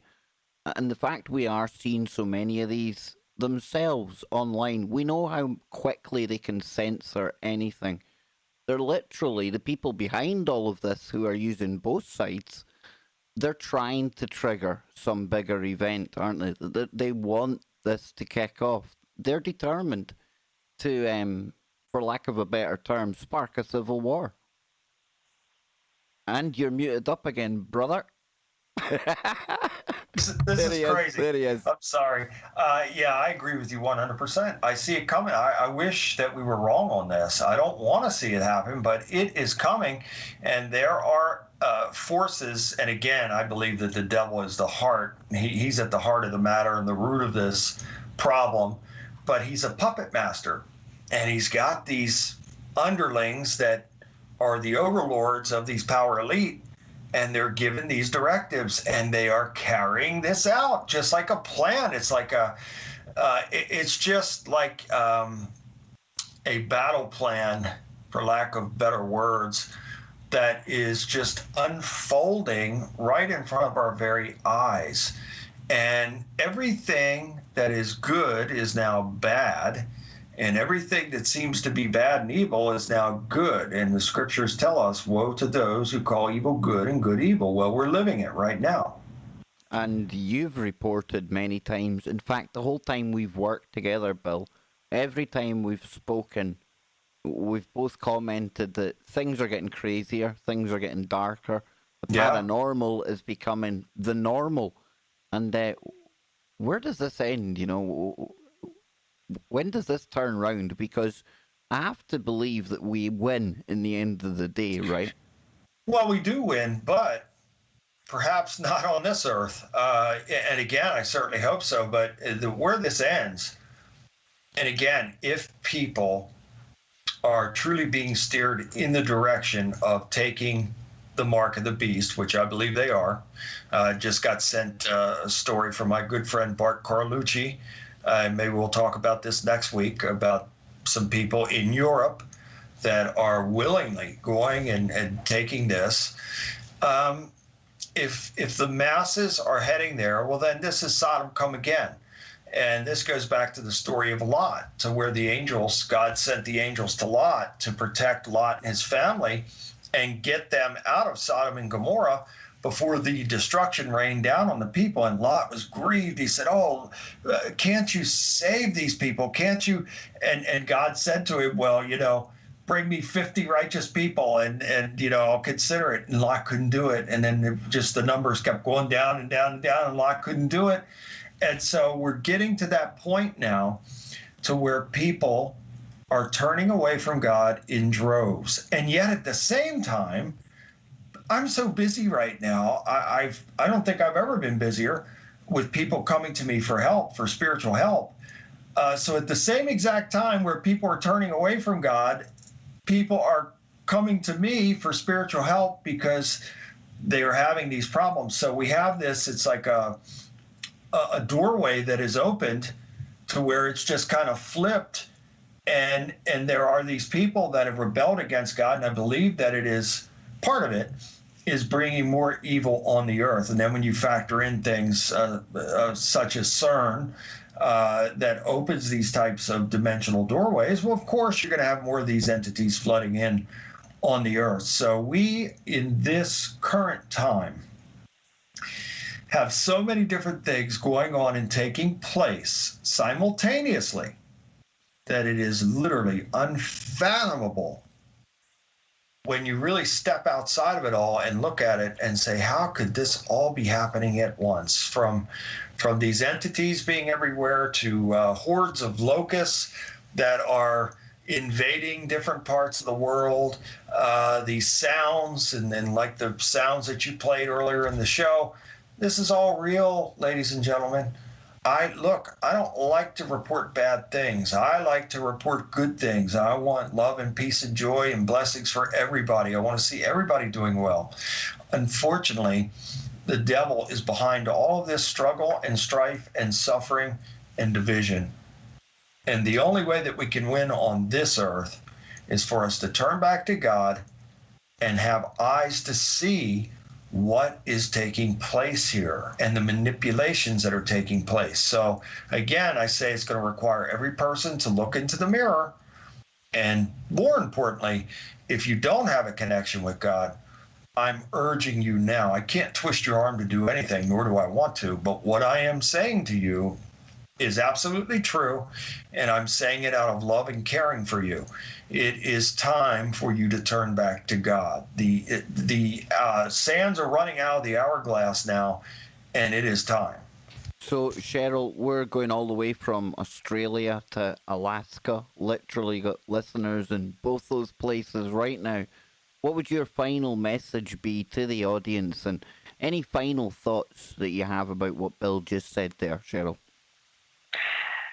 Well, Kev, I think that the things that we're going through is not just limited, obviously, to the U.S., but to all of the world. And I do think that it's time for all of us to wake up and pay attention, as I mentioned before, to who we vote for and put in those positions of power, and to be aware of this censorship that has been happening to us for a number of years. I don't know if many people recall, but how many years has it been since they first lowered the boom on Alex Jones? Though many people didn't agree with him, that still was not the right thing to do, because he could have been the test case, because it's continued to spread through everywhere now. Censorship is behind a lot of this. It's a major factor, and then our media needs to start reporting. I don't know how we can make that happen on mainstream media, the full truth, and not just be political arms of certain agencies. So, Cheryl, where can people listen to the show? I mean, it's a bit of a no-brainer. It's the biggest show in the world. If people like the paranormal, the woo as I call it, they all know Coast to Coast. But in case there's any new listeners out there, Cheryl, I'm sure they'll be keen to check out your work. And of course, George as well. So let them know where they can hear you. Great. The website for Coast to Coast, our show, is Coast to Coast AM, COAST,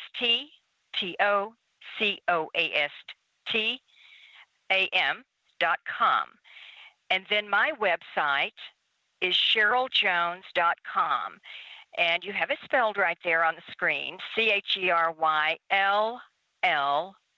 Jones, Jones.com.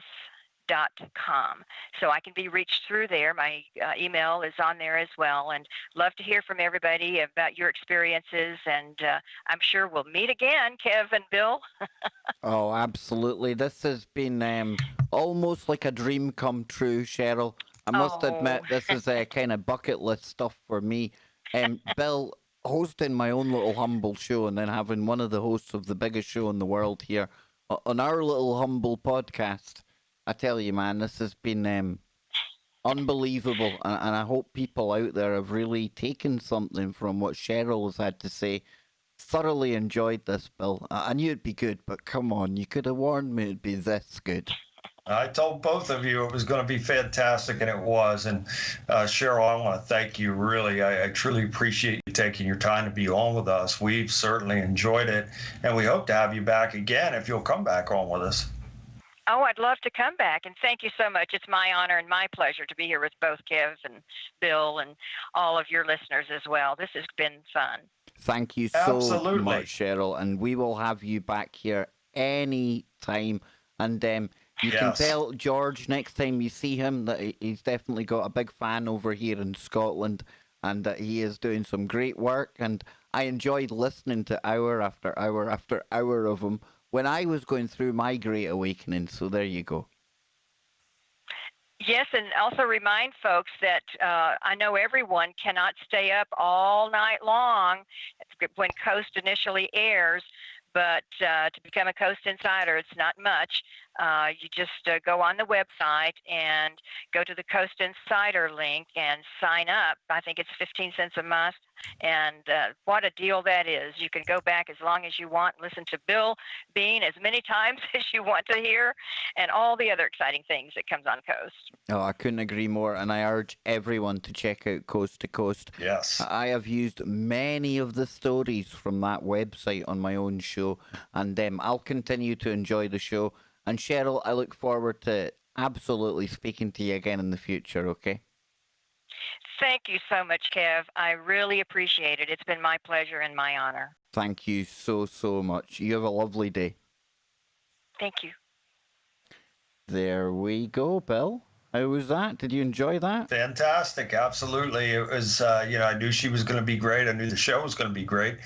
And praise God. And so we're sorry that Tommy D couldn't call in, but really there'd be no room for him. So it's a good thing you didn't call in. We wouldn't have had much room for him on this one. So maybe we could get him on a future one. I must admit, I kind of got engrossed in the interview there, Bill. But she must have a really unique perspective coming from the world of mainstream media, and now being able to look back. Because even when I look at the time I've been doing my radio show, I've been into some of the darkest and most pointless rabbit holes there are out there, right?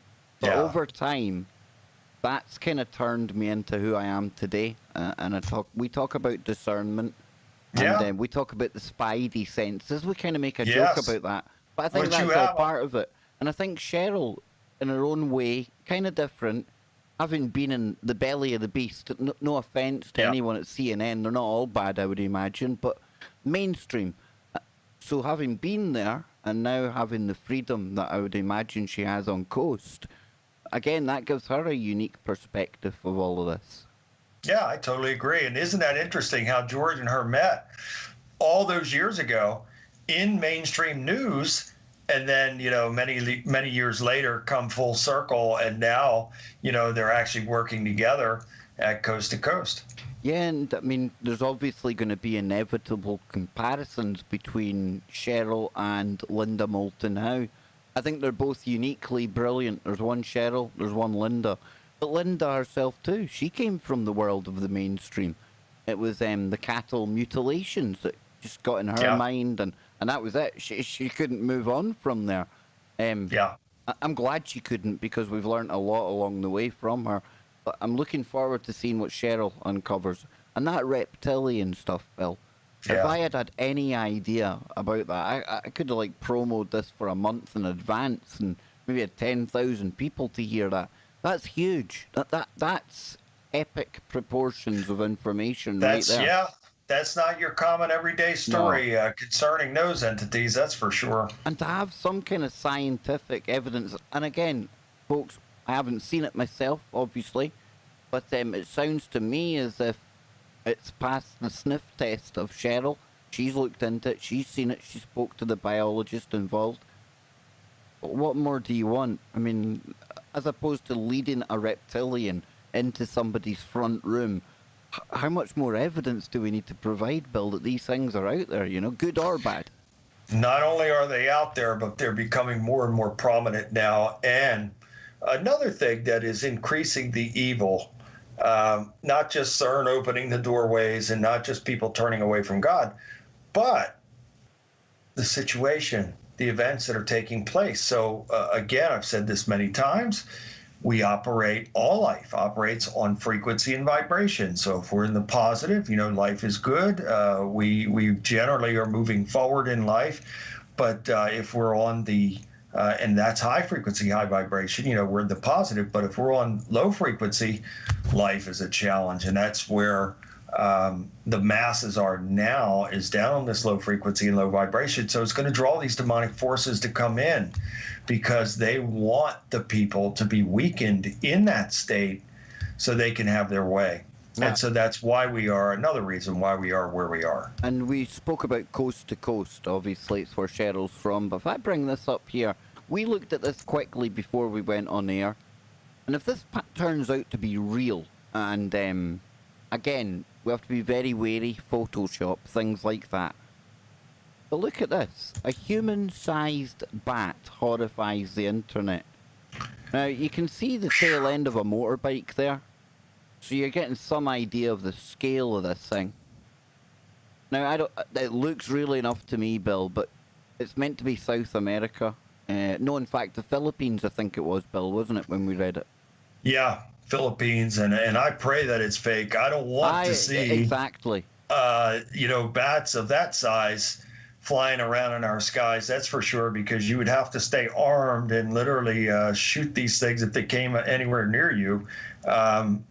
If they could be stopped in that way, who knows? I don't know what that is. That has to be fake. That would fall off. I hope it is, Kev. I pray that it is. Although I'll tell you this, on more than one occasion, I have seen similar creatures, not probably more the Mothman type than that bat-looking thing, but similar in the sense that it was that big 7-foot-tall black figure that had the wrapping or the wings, whatever you want to call it, and it had red eyes. So I have seen similar things in reality, I'm sorry to say, but boy, I sure hope that photo is a photoshopped or a hoax or whatever. I hope so. I don't want it to be real. Because that's disturbing. But what a brilliant... Because men's hearts will fail them, Kev. If entities like that start flying around in real time, people are going to drop dead of heart attacks. They're not going to be able to withstand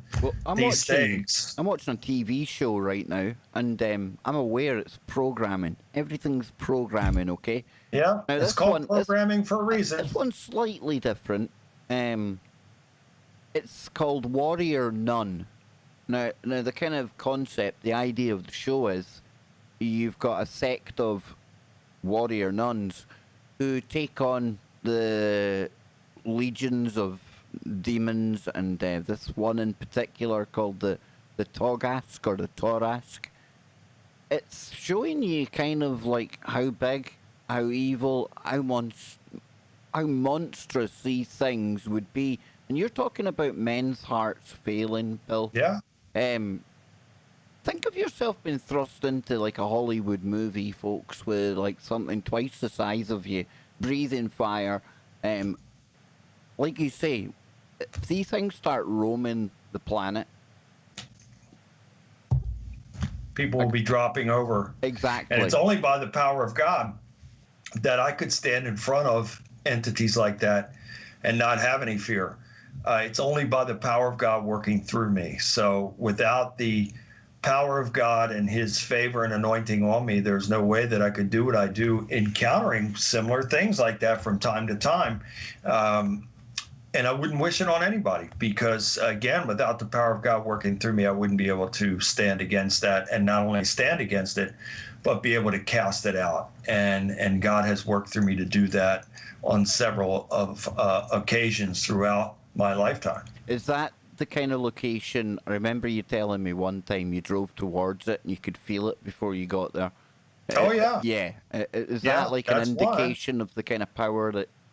Sure. Yeah. Because you're talking about a whole different level here. When you have a manifestation in that size, obviously that is an entity that is higher rank in the demonic kingdom. And we had a listener calling into the Kev Baker show on TFR one night. She was telling us about her experience with what was similarly sized warrior angels. Oh, yeah. Yeah. And And I've seen those as well, and I praise God for that. So it's real, I and can't they remember are the real. context. I think it was when she'd left a church or something like that, but it was one of the few occasions where you hear about the other side. It's very rare you hear about the angelic interventions like Cheryll shared, or the positive paranormal experiences like seeing positive angels. That's good. I love it. And maybe we could give a call to the listeners, a shout out now. Send in your stories of your angelic and divine encounters. We would certainly love to hear them, and we'll read them on the air if you wish us to do so. And Bill, before we hand over to you to say a prayer before we go, you mentioned, we took a look at this monstrosity just a moment ago, but it's a good way to segue into what's coming up on Warrior Mode. Because in the next couple of weeks, I believe, maybe even next week, Bill. Yeah, next week. We've got Travis Short with us. Yeah, we're going to be getting into the Mothman. Yeah, the proper Mothman story. We're going to have Travis Short here on the show with us. Let the audience know a little bit about Travis, Bill, to kind of build that one up. Travis is a very good friend of ours, and I've known him for a while now. And he... fascinating individual that did a lot of studies and made a documentary about the Mothman and the encounters in Point Pleasant, West Virginia. And so he's got a lot to discuss when he comes on the show. And so Travis also writes a lot of forwards, all the forwards in my books, wherever there's a forward, except for this new book, the 7th book. I didn't have him write the forward in that one, but he'll be writing the forward again in the Stranger Than Fiction too. But Travis is a great guy. Love him dearly, like a brother, and I think we're going to have a fascinating show with him as well next week. Yeah, and that's one of these topics that I am really into. We discovered that the UK has got something called the Owl Man. For me, it's the same thing. But I can't wait to talk to Travis. I think they're fallen angels, Kev. There's some form of fallen angel that has a higher rank in the demonic kingdom, and so we'll get Travis's take on that next week. And so I guess it's time for us to now everybody just relax, take a deep breath in. It's been a fantastic show with Cheryl, and though we talk about some disturbing topics that can really bring a person down in a sense to, especially when we're talking about the things that are occurring in the world now. And even Kev showing the picture of that creature, whatever it may be. It's time now to bring the frequency and vibration back up. So I want everybody to relax, close your eyes, just take another deep breath in, let yourselves go. And while you're doing this, I'm going to pray. And as I'm praying, your frequency and vibration is going to raise back on high. So we're going to clear out all the gunk and the junk and whatever it may be that you're going through. And let me say this, if you feel that you need further assistance, yes, I'm very busy, but not too busy to help you. So please don't hesitate to contact me. We're BillJBean.com. And we'll get back to you as soon as possible. But for now, I want everybody to just relax. And whatever it may be, if it's something that you've been going through for a while, or it's something recent that's taking place in your life, Just want you to visualize it and see it for what it is. And while you're doing that, I'm going to say this. Father, I thank you and praise you for this blessed and appointed time. Thank you and praise you for having everybody out there that is listening in or watching right now. And I ask that you bless all of them. And Father, whatever they may be going through, and whether that's been for a long time or something that is recent, I ask that you take it from them. I ask that you bless them in every aspect of their life. I ask that you empower them and raise their frequency and vibration to high. And I ask that you help them to be a blessing to others and a shining example of your love, mercy, and goodness. And Father, by your mighty power, in your mighty and holy name, in Jesus' name, I bind and break the power over Satan and all of his demons, all of his fallen angels, all of his unclean spirits, all of his demonic powers and principalities, all of his curses, hexes, vexes, spells, charms, fetishes, all witchcraft, sorcery, magic, voodoo, all death, destruction, sickness, pain, torment, incantations, chanting, hoodoo, root works, money and success curses, relationship curses, all ungodly soul ties, all legal rights, all demonic strongholds, all demonic attachment, and all family bloodline curses, and anything and everything that the devil has built over any of these people. By your mighty power, Father, in your mighty and holy name, in Jesus' name, I declare it to be broken off of them right now. Yahweh, rebuke thee, Satan, depart and never return. I command it and I declare it by the mighty power of Yahweh in his mighty and holy name, in Jesus' name. I declare every one of these people that have joined me in this prayer to be set free.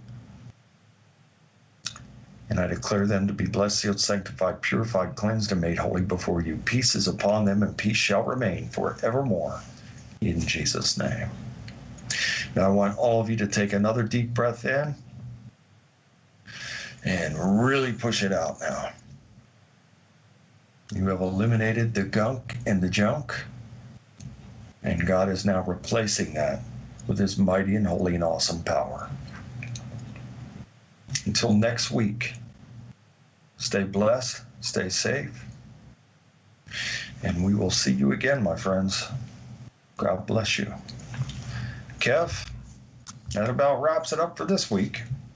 Couldn't say it any better myself. A big thank you to Cheryll Jones of Coast to Coast. Yes. If you're just tuning in and you've missed this interview, you'll be able to find it over on Bill Bean's YouTube channel after the show. Not only that, you'll find all of the episodes of Warrior Mode. Don't forget, we've got Travis Short coming onto the show. Next week, we're going to be getting into all things Mothman. So I know a lot of you out there, that's one of the topics we always love to discuss. So I look forward to hearing from you all and seeing you all again. Same time, same place next week. And remember, Warrior Mode, faith, strength, and courage.